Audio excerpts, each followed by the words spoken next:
नमस्कार, स्वागत है आपका। काव्य हेतु विषय चल रहा था। आचार्य वामन ने जो है काव्य के हेतु के बारे में क्या क्या कहा है, उनके वहाँ तक चर्चा हो गई थी। अब आगे जो आचार्य है वो है आचार्य रुद्रट। आचार्य रुद्रट ने जो है उनके ग्रंथ का क्या नाम था? काव्य अलंकार। देखिए, आचार्य भामह के ग्रंथ का नाम भी काव्य अलंकार था और आचार्य रुद्रट के ग्रंथ का भी नाम जो है काव्य अलंकार था। इन चीज़ों का आप ध्यान रखना। तो आचार्य रुद्रट ने क्या कहा है कि प्रतिभा, व्युत्पत्ति और अभ्यास, ये तीनों ही क्या है? काव्य हेतु है। प्रतिभा, व्युत्पत्ति और अभ्यास, इन तीनों को ही जो है इन्होंने काव्य हेतु माना। और प्रतिभा के दो भेद माने, सहजा उत्पाद्या। सहजा उत्पाद्य सा द्विधा भवति, अर्थात प्रतिभा जो है इसके दो भेद है, सहजा और उत्पाद्या। सहजा जो है प्रतिभा, उसके बारे में माना गया है कि सहजा यानी ये जन्मजात, सहज रूप से ही व्यक्ति के भीतर होती है, जन्मजात होती है। और उत्पाद्य का मतलब है लोक शास्त्रों का अध्ययन करके और निरंतर अभ्यास करके इस उत्पाद्य जो प्रतिभा है उसको प्राप्त किया जा सकता है। देखिए, आचार्य रुद्रट क्या कहते हैं? मूल रूप से तीनों मानते हैं, प्रतिभा, व्युत्पत्ति और अभ्यास को, लेकिन सबसे प्रमुख जो है वह है सहजा प्रतिभा। और प्रतिभा के दो भेद कर दिए, सहजा और उत्पाद्य। सहजा प्रतिभा जो जन्मजात प्रतिभा होती है, और उत्पाद्य का मतलब है जिनमें जन्मजात प्रतिभा नहीं होती लेकिन व्युत्पत्ति के माध्यम से और अभ्यास के माध्यम से। व्युत्पत्ति क्या है?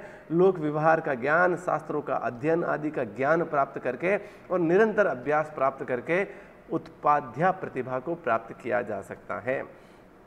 तो आचार्य रुद्रट ने जो है प्रतिभा को ही मूल माना है और व्युत्पत्ति, अभ्यास जो है उसके सहकारक जो है हेतु माने हैं। और प्रतिभा के उन्होंने सहजा और उत्पाद्य के रूप में, सहजा यानी जो जन्मजात उत्पन्न हो, जन्मजात रहती है व्यक्ति में प्रतिभा, वह सहजा, और उत्पाद्य का मतलब है शास्त्रों का अध्ययन आदि करके, लोक व्यवहार का ज्ञान प्राप्त करके और बार बार अभ्यास करके जो है जिसे प्राप्त किया जाता है वह है उत्पाद्य प्रतिभा। ये सहजा और उत्पाद्य के बारे में है। फिर जो है आचार्य मम्मट का काव्य हेतु के संदर्भ में आचार्य मम्मट का जो मत है उसका बड़ा ही उल्लेखनीय योगदान है। मूल रूप से काव्य हेतु प्रतिभा, व्युत्पत्ति और अभ्यास ही मम्मट ने भी माने हैं, लेकिन इन्होंने जो है इनका नाम जो है दूसरा रखा है। आचार्य मम्मट रचना का नाम काव्य प्रकाश क्या कहते हैं कि शक्ति निपुणता लोक शास्त्र काव्याद्य अवेक्षणात् काव्य अज्ञ शिक्षा अभ्यास इति हेतुस्तद उद्भवे। अर्थात काव्य के मूल रूप से तीन हेतु है, लेकिन इन्होंने उन हेतुओं के नाम में क्या नाम दिया है? शक्ति। जो काव्य का हेतु प्रतिभा है, उस प्रतिभा को आचार्य मम्मट ने क्या नाम दिया है? आचार्य मम्मट ने उसे शक्ति नाम दिया है। फिर दूसरा जो है उसे कहा है लोक शास्त्र का अवेक्षण। जो व्युत्पत्ति है, जिसका अर्थ मैंने बताया था, लोक शास्त्रों का अवेक्षण करना, ज्ञान प्राप्त करना, लोक व्यवहार का ज्ञान प्राप्त करना, उनको इन्होंने दूसरा नाम दिया है लोक शास्त्र का अवेक्षण। और तीसरा जो है अभ्यास। तो जिसे सभी आचार्यों ने प्रतिभा कहा, उसे ही आचार्य मम्मट ने शक्ति कहा है। और अन्य स्थान पर क्या कहता है वो? प्रतिभा, व्युत्पत्ति और अभ्यास के साथ साथ वो प्रतिभा को ही कवित्व का मूल स्वीकार करते हुए कहते हैं कि शक्ति कवित्व बीज रूपन। ये शक्ति अर्थात प्रतिभा, उन्होंने प्रतिभा को क्या कहा था? शक्ति कहा था। तो शक्ति कवित्व बीज रूपम, यह जो शक्ति है यही कवित्व का बीज रूप है, बीज संस्कार रूप है। इसके बिना कवित्व जो है वह संभव ही नहीं है। तो अंतर बस इतना है कि अन्य आचार्यों ने इसे प्रतिभा कहा, आचार्य मम्मट ने इसे शक्ति कहा। अन्य आचार्यों ने व्युत्पत्ति कहा, आचार्य मम्मट ने लोक शास्त्र का अवेक्षण कहा। तो शक्ति ही जो है वो कवित्व का क्या है? बीज रूप में संस्कार है। आगे बात करते हैं हेमचंद्र। इनकी रचना का नाम है शब्दानुशासन। हेमचंद्र ने अपनी रचना शब्दानुशासन में क्या है कि प्रतिभा अस्य हेतु प्रतिभा नवनवोन्मेषशालिनी प्रज्ञा। प्रतिभा अस्य हेतु, प्रतिभा ही इसका काव्य का मूल हेतु यानी कारण है। और प्रतिभा क्या है उसकी परिभाषा देते हुए कहा है कि प्रतिभा नवनवोन्मेषशालिनी प्रज्ञा। प्रज्ञा यानी बुद्धि, ऐसी बुद्धि जो नवनवोन्मेषशालिनी। नवनवोन्मेषशालिनी का मतलब है नित्य नए विचार उत्पन्न करने वाली प्रज्ञा यानी जो बुद्धि है, वही क्या है? प्रतिभा है। जो नित्य नए विचार उत्पन्न करने वाली बुद्धि क्या है? प्रतिभा है। तो इन्होंने मूल का जो हेतु माना है उसको प्रतिभा को ही माना है, और प्रतिभा को साथ में परिभाषित करते हुए कहा है कि प्रतिभा जो है वो क्या है कि नव नव उन्मेष शालिनी प्रज्ञा, नित्य नए रसानुकूल विचार उत्पन्न करने वाली प्रज्ञा यानी बुद्धि। नव नव उन्मेष शालिनी, नित्य नए रसानुकूल विचार उत्पन्न करने वाली जो बुद्धि है वह बुद्धि क्या कहलाती है? प्रतिभा है, और वही काव्य का मूल जो है हेतु है। हेमचंद्र के बाद जो है आचार्य राजशेखर जो है वो क्या कहते हैं कि प्रतिभा व्युत्पत्ति मिश्र संवेते श्रेयस्यो इति। आचार्य राजशेखर ने अभ्यास को एक तरफ करते हुए प्रतिभा और व्युत्पत्ति इन दोनों को संयुक्त रूप से एक साथ ही इनको श्रेष्ठ काव्य का हेतु माना है। दोनों ही काव्य के क्या है? श्रेष्ठ काव्य के हेतु है, श्रेष्ठ कर काव्य के हेतु है। कौन? प्रतिभा और व्युत्पत्ति दोनों संवेत रूप में एक साथ ही जो है इन्होंने क्या माना है? दोनों को काव्य के हेतु के रूप में स्वीकार किया है। इन्होंने भी जो है प्रतिभा के दो भेद किए हैं। क्या कहते हैं कि कार्यत्री और भावेत्री। इन्होंने प्रतिभा के दो भेद करते हुए कहा है कि प्रतिभा दो प्रकार की है, कार्यत्री और भावेत्री। कार्यत्री प्रतिभा जो आगे बताएंगे, कार्यत्री प्रतिभा का तात्पर्य होता है कि वह प्रतिभा जिससे कवि जो है काव्य रचना करने में समर्थ होता है, और भावेत्री प्रतिभा वह है जिसके माध्यम से कवि काव्य का अध्ययन करने में और उसको आत्मसात करने में, उसको समझने में समर्थ होता है। तो प्रतिभा के दो भेद, कार्यत्री और भावेत्री। अब चर्चा करते हैं काव्य हेतुओं के स्वरूप के बारे में। ये चर्चा तो हो गई कि किन आचार्यों ने जो है संस्कृत के आचार्यों ने काव्य के हेतु के रूप में किस किस को स्वीकार किया है। किसी ने प्रतिभा, व्युत्पत्ति, अभ्यास तीनों को माना है, किसी ने अभ्यास को अधिक महत्व दिया है, किसी ने प्रतिभा को अधिक महत्व दिया है। राजशेखर जो है प्रतिभा और व्युत्पत्ति दोनों को संवेद रूप में काव्य का श्रेष्ठ कर हेतु मानते हैं। हेमचंद्र प्रतिभा को ही काव्य का मूल रूप से हेतु मानते हैं।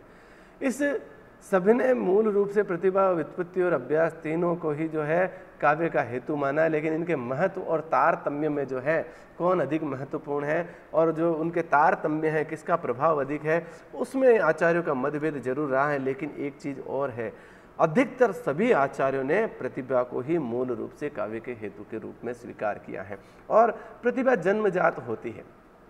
तो ये यहाँ तक की जो चर्चा थी वो काव्य हेतुओं के बारे में थी। किन आचार्यों ने, जो अलग अलग आचार्यों ने, जो संस्कृत के आचार्य हैं, उन आचार्यों ने काव्य हेतु के रूप में किस किस को जो है स्वीकार किया है, किस किस को मान्यता दी है। देखिए, प्रतिभा कविता जो काव्य हेतु है उसको एक और अच्छे उदाहरण से समझा जा सकता है। कई छात्रों में, जैसे मुझ में भी था, जब मैं आप ही की तरह अध्ययन करता था, पढ़ाई करता था, कॉलेज लाइफ में था, तब अपने प्रोफेसर्स को देख करके बहुत जो है मोटिवेट होता था। तो मुझे भी इच्छा होती थी कि मैं भी फ्यूचर में है जो कभी अध्ययन करके, पढ़ाई करके प्रोफेसर बनूंगा। तो आप ये समझ लीजिए, इसको उदाहरण है, काव्य जो है वो क्या है, एक तरह से प्रोफेसर है। प्रोफेसर बनना क्या है? काव्य है। अब उस प्रोफेसर बनने के लिए व्यक्ति जो कार्य संपादित करता है, जो कारण होते हैं उसमें प्रोफेसर बनने के लिए, वो कारण ही क्या होते हैं? हेतु है। वो कारण ही क्या है? हेतु है कि मुझ में पहले से ही जन्मजात प्रतिभा है जिससे मैं बहुत अधिक जो है अध्ययन जो है आगे बढ़ सकता हूँ। फिर बहुत शास्त्रों का अध्ययन करके, बहुत सारी किताबों का अध्ययन करके, लोक व्यवहार का अध्ययन करता हूँ, और बार बार अभ्यास करके मैं उन चीज़ों को जो है पढ़ाई करने का प्रयास करता हूँ। इतनी मेहनत करने के बाद मुझे क्या प्राप्त हो गई? प्रोफेसर की ये जॉब प्राप्त हो गई। तो जॉब प्राप्त करने के लिए जो मेरे के द्वारा जो एफर्ट लगाए गए थे, जो साधन प्रयुक्त किए गए थे, मतलब मुझ में भीतर में ही भीतर जो प्रतिभा थी, बार बार जो है मैंने अध्ययन किया, किताबों का गहन अध्ययन किया है, दूसरों से जो पहले से ही जानकार है, गुरु आदि है, उनके सानिध्य में रहकर जो है ज्ञान प्राप्त करने का प्रयास किया, और बार बार जो है अभ्यास किया। ये सब क्रियाएं क्या कहलाती? हेतु।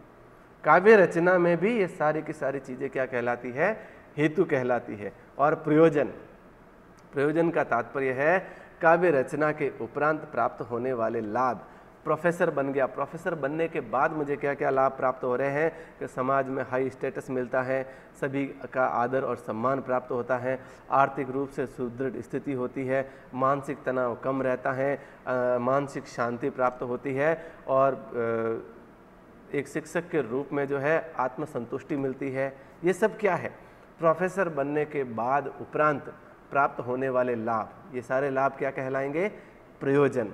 तो प्रोफेसर बनने के लिए जो साधन उपयोग में लिए गए थे वो काव्य हेतु हो गए, काव्य हेतु नहीं, हेतु हो गए। और प्रोफेसर बनने के बाद जो लाभ प्राप्त होते हैं वो क्या हो गए, प्रयोजन। इस उदाहरण से मेरे हिसाब से बहुत अच्छे से समझ में आ जाना चाहिए कि काव्य रचना से पूर्व जो साधन प्रयुक्त होते हैं, काव्य रचना के सामर्थ्य उत्पन्न करने वाले जो साधन है वो काव्य हेतु है, और काव्य रचना के उपरांत जो लाभ प्राप्त होते हैं वो काव्य प्रयोजन है। अब काव्य हेतुओं के स्वरूप के बारे में चर्चा कर लेते हैं। मूल रूप से 3 काव्य हेतु माने गए हैं। चर्चा करते हैं प्रतिभा के बारे में।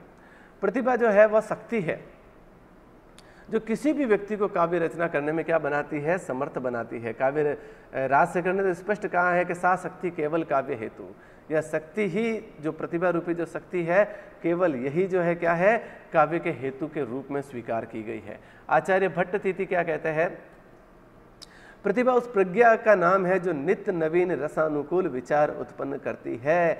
प्रज्ञा नव नवो उन्मेष शालिनी प्रतिभा मता, ये पहले भी परिभाषा आई थी कि प्रज्ञा बुद्धि जो है उस बुद्धि का नाम है प्रतिभा, जो क्या करती है, नित्य नए रसानुकूल विचार उत्पन्न करती है। ये प्रतिभा के माध्यम से ही नित्य नए रसानुकूल जो है विचार उत्पन्न होते हैं। तो नित्य नए रसानुकूल विचार उत्पन्न करने वाली जो बुद्धि है उसी बुद्धि को इन्होंने क्या कहा है, प्रतिभा कहा है। प्रतिभा के बारे में आचार्य वामन जो है वो क्या कहते हैं कि प्रतिभा जो है वह जन्म से प्राप्त संस्कार है जिसके बिना काव्य रचना संभव ही नहीं है। देखो इनके महत्व और तारतम्य के बारे में चर्चा करें, इनके स्वरूप के बारे में कि प्रतिभा, व्युत्पत्ति और अभ्यास किनका महत्व कम है, किनका महत्व अधिक है। तो आचार्य वामन भी यही कहते हैं, प्रतिभा जन्म से प्राप्त संस्कार है, अर्थात इसे अर्जित नहीं किया जा सकता, प्रतिभा जन्मजात होती है और इसके बिना काव्य रचना भी जो है करना संभव नहीं है।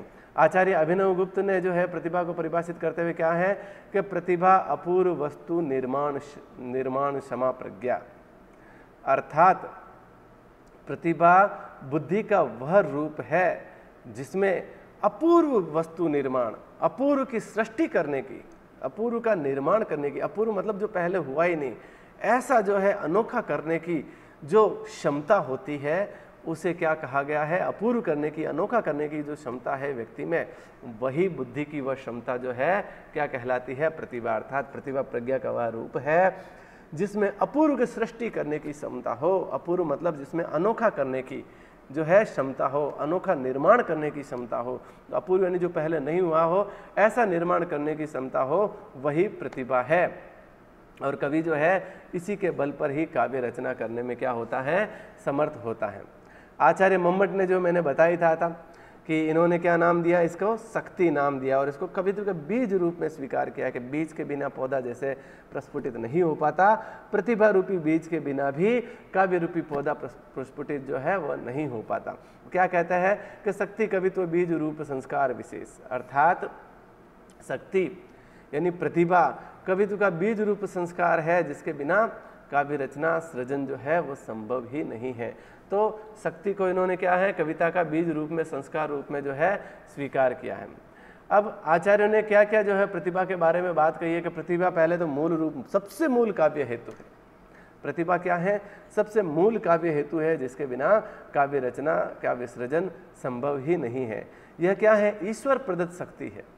यह ईश्वर के द्वारा व्यक्ति में जन्मजात ही प्रदत्त यानी यह शक्ति प्रदान कर दी जाती है। यह ईश्वर प्रदत्त होगी। प्रतिभा नव नवोन्मेषशालिनी प्रज्ञा है, अर्थात नित्य नवीन रसानुकूल विचार उत्पन्न करने वाली प्रज्ञा यानी बुद्धि ही क्या है, प्रतिभा है।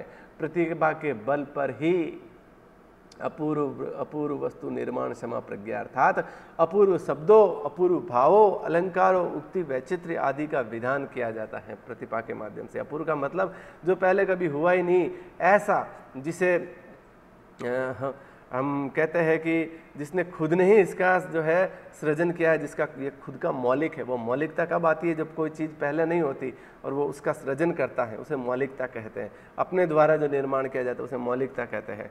तो प्रतिभा के बल पर ही जो है कवि क्या करता है, अपूर्व शब्दों, जो पहले इस्तेमाल नहीं किए गए ऐसे शब्दों, भावों, अलंकारों, उक्ति, वैचित्र्य, इन सब का विधान करने में वो समर्थ होता है।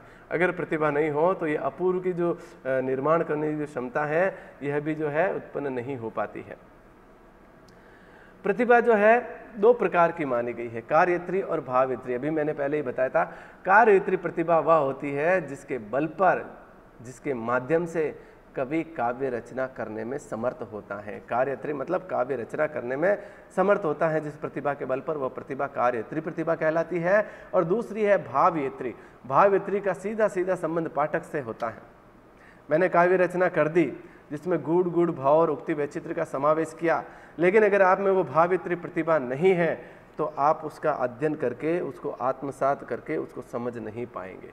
तो जो कोई पाठक जो है उस कविता को जो समझता है, वह कविता को समझने की जो समझ है वो किस प्रतिभा के माध्यम से?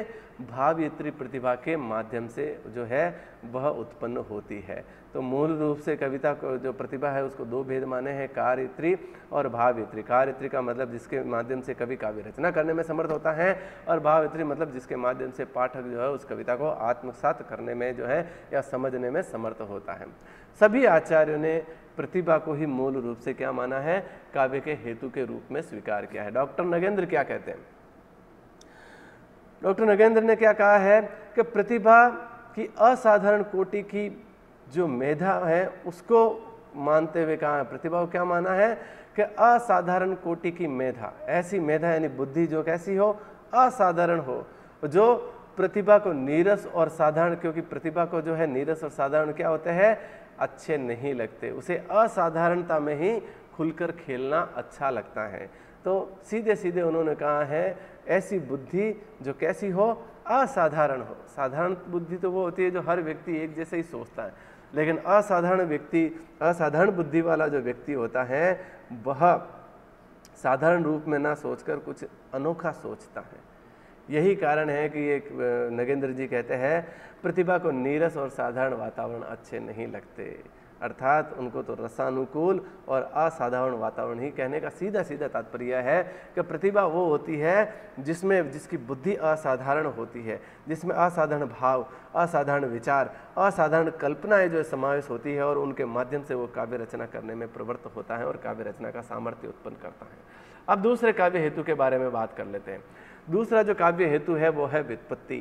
व्युत्पत्ति जो है उसका शाब्दिक अर्थ क्या हो गया? निपुणता, पांडित्य या विद्वता। व्युत्पत्ति का शाब्दिक अर्थ क्या हो गया? निपुणता, पांडित्य या विद्वता।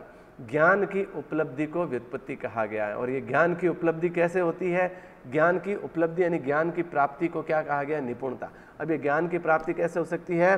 शास्त्रों का अध्ययन करके, विभिन्न जितने भी शास्त्र है उन शास्त्रों का बार बार अध्ययन करने पर ज्ञान प्राप्त होता है। दूसरा जो तरीका है वह है लोक व्यवहार का आवेक्षण करके।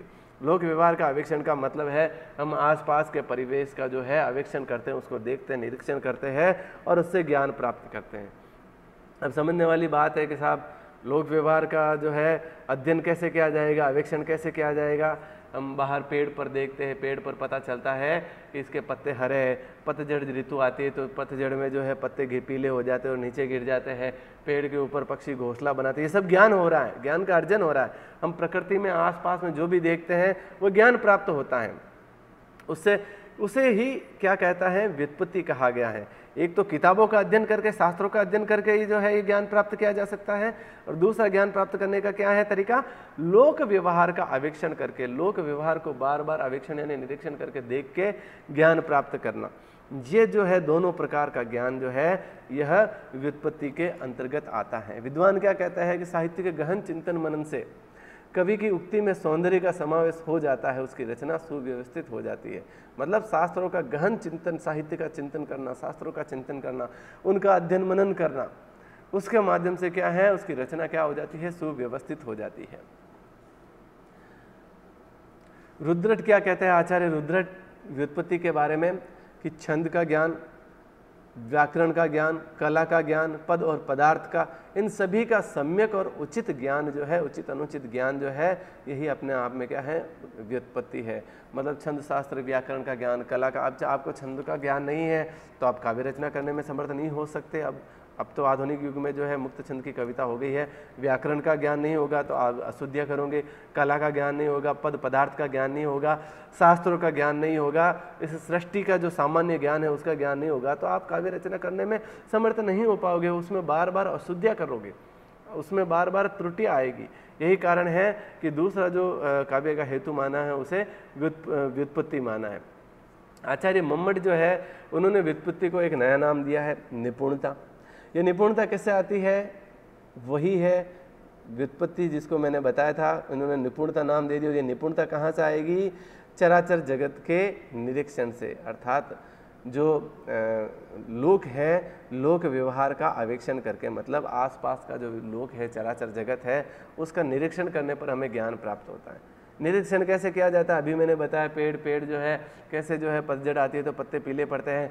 आप रेगिस्तान में जाते हो तो वो ज्ञान प्राप्त होता है कि नहीं, रेगिस्तान जो है यहाँ पूरा जो चारों तरफ धूल ही धूल है, पानी की बहुत कमी है, बिल्कुल सूखा रहता है, यहाँ खेती संभव नहीं है।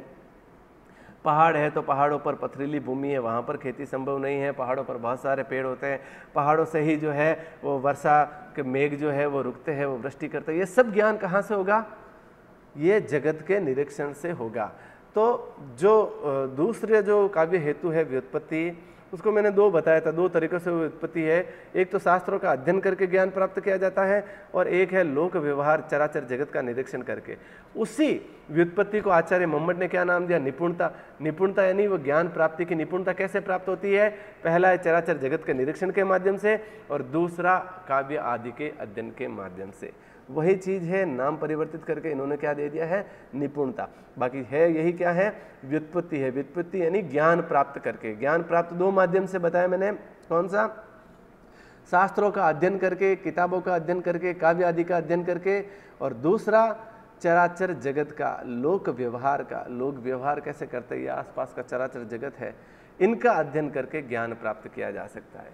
व्युत्पत्ति के बारे में जो क्या कहते हैं कि उचित अनुचित विवेक उत्पत्ति, उचित और अनुचित का विवेक उत्पन्न करने वाली जो बुद्धि है वही क्या कहलाती है? व्युत्पत्ति कहलाती है। उचित और अनुचित का विवेक उत्पन्न करने वाले ही क्या कहलाती है? व्युत्पत्ति कहलाती है। व्युत्पत्ति जो है इसका अपना जो है बहुत महत्व है, और काव्य हेतु के रूप में इसको दूसरा स्थान दिया गया है। अगर व्युत्पत्ति नहीं हो तो प्रतिभा होने के उपरांत भी कहाँ पर कैसा शब्द का प्रयोग करना है, कहाँ पर कैसा अर्थ का प्रयोग करना है, यह ज्ञान जो है उत्पन्न नहीं हो पाता है। कभी काव्य रचना करता है तो किन किन शब्दों का कहाँ पर उपयोग करना चाहिए, यह व्युत्पत्ति के माध्यम से ही जो है वो प्राप्त कर सकता है। व्युत्पत्ति के बारे में भी कहा गया कि जिस प्रकार लावण्य के बिना रूप फीका लगता है और बिना रूप के लावण्य आकर्षक नहीं लगता, रूप और लावण्य, प्रतिभा और व्युत्पत्ति दोनों एक दूसरे के क्या माने गए हैं? परस्पर पूरक माने गए हैं। कि प्रतिभा के माध्यम से वो काव्य रचना करने में समर्थ तो हो सकता है, लेकिन व्युत्पत्ति के माध्यम से अपने काव्य को और अधिक उत्कृष्ट जो है वह बना सकता है। और सबसे बड़ी बात है कि व्युत्पत्ति के माध्यम से ही कवि जो है अपने काव्य में त्रुटियां करने से बच सकता है। वर्ण विषय का ज्ञान है, ऋतु का ज्ञान है, देश का। अब जब कवि को ऋतु का ज्ञान नहीं होगा, देश की भौगोलिक स्थिति की जानकारी नहीं होगी, विषय का ज्ञान नहीं होगा, तो वह काव्य रचना करने में बार बार त्रुटि करेगा। सीधा बहुत अच्छा उदाहरण दिया गया है कि अगर व्युत्पत्ति नहीं है व्यक्ति में, अर्थात उसे लोक व्यवहार का ज्ञान नहीं है, तो प्रतिभा संपन्न व्यक्ति भी क्या कर लेगा? वो मूर्खता के कारण, अपने इस ज्ञान की कमी के कारण रेगिस्तान में धान की खेती का वर्णन कर लेगा, जबकि रेगिस्तान तो पूरी तरह से सूखा होता है, वहाँ पर धान की खेती करना संभव नहीं होता।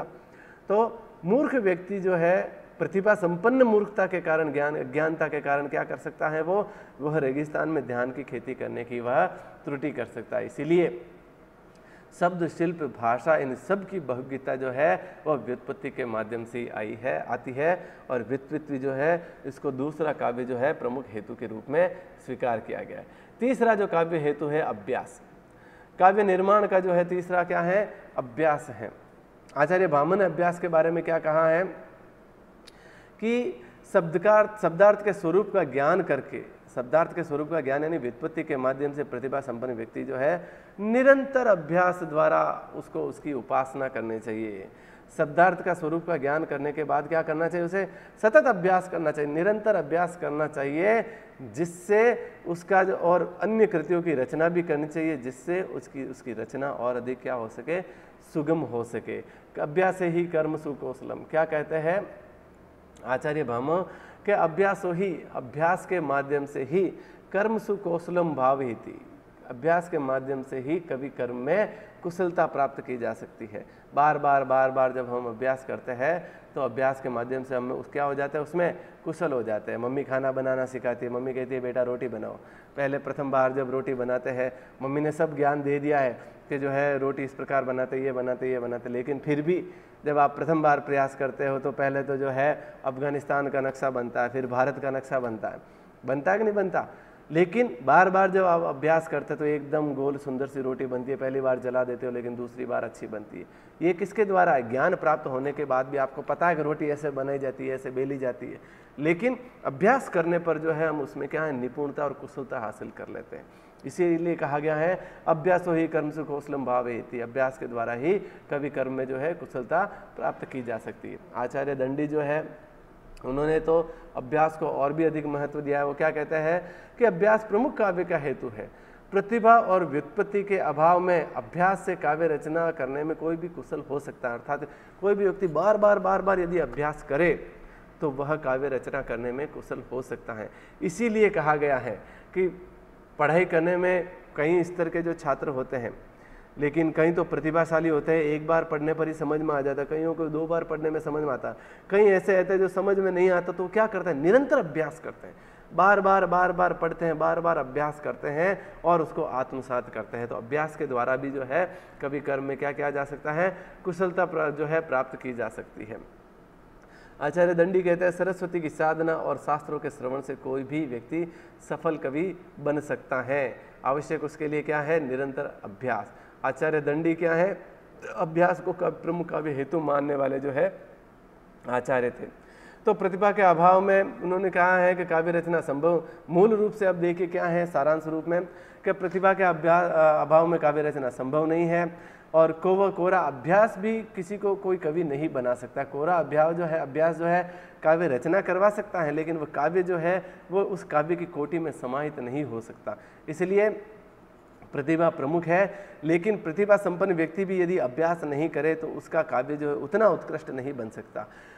व्युत्पत्ति के माध्यम से वो अपने अभ्यास को, अपने जो काव्य को है वो दोष रहित कर सकता है, त्रुटियां रहित कर सकता है और जो काव्य में जो त्रुटियां होती है वर्ण विषय से संबंधित उनसे बच सकता है और निरंतर अभ्यास करके अपने काव्य को और अधिक जो है वो निखार सकता है। इसीलिए कहा गया है कि करत करत अभ्यास के जड़मति होत सुजान, रसरी आवत जात ते सिल पर परत निशान। जो बार अभ्यास करने के कारण क्या होता है, जड़मति होत सुजान, मूर्ख व्यक्ति भी सुजान यानी बुद्धिमान हो सकता है। कैसे? जैसे पत्थर पर भी जब रसरी यानी रस्सी जो है बार बार पत्थर पर भी रगड़ खाती है तो क्या होता है, पत्थर पर भी वह रस्सी निशान पटक देती है, गड्ढा कर देती है। तो अभ्यास के द्वारा जो है, निरंतर अभ्यास के द्वारा ये किया जा सकता है। तो इस विवेचन से स्पष्ट हो जाता है कि प्रतिभा जो है वही जो है मूल काव्य का हेतु है। उस प्रतिभा के साथ व्युत्पत्ति और अभ्यास जो है सहकर होकर तीनों काव्य हेतु के रूप में प्रबलित होते हैं और तीनों से जो है, तीनों के माध्यम से ही जो है काव्य रचना करने में समर्थ हो सकता है। प्रतिभा जो सर्व प्रमुख है, व्युत्पत्ति के माध्यम से उसको और निखारा जा सकता है, अभ्यास के माध्यम से उसको और ज़्यादा जो है निखारा जा सकता है। अतः तीनों ही जो है समन्वित रूप में जो है क्या माने गए हैं कि काव्य हेतु माने गए। कि जिस प्रकार जो है पानी को बार बार छानने पर क्या हो जाता है, वह निर्दोष हो जाता है, उसमें जो है अशुद्धियाँ नहीं रहती है। बर्तन को बार बार मांजने पर चमक उड़ता है। वैसे ही प्रतिभा जो है व्युत्पत्ति और अभ्यास के माध्यम से और अधिक आकर्षक हो जाती है और अधिक चमकने लगती है, दमकने लगती है। तो ये है काव्य हेतुओं के बारे में। मूल रूप से तीनों काव्य हेतु है और प्रतिभा को ही काव्य का जो है बीज रूप में स्वीकार किया गया है। अगला जो टॉपिक होगा आपके काव्य प्रयोजन पर आधारित होगा। धन्यवाद।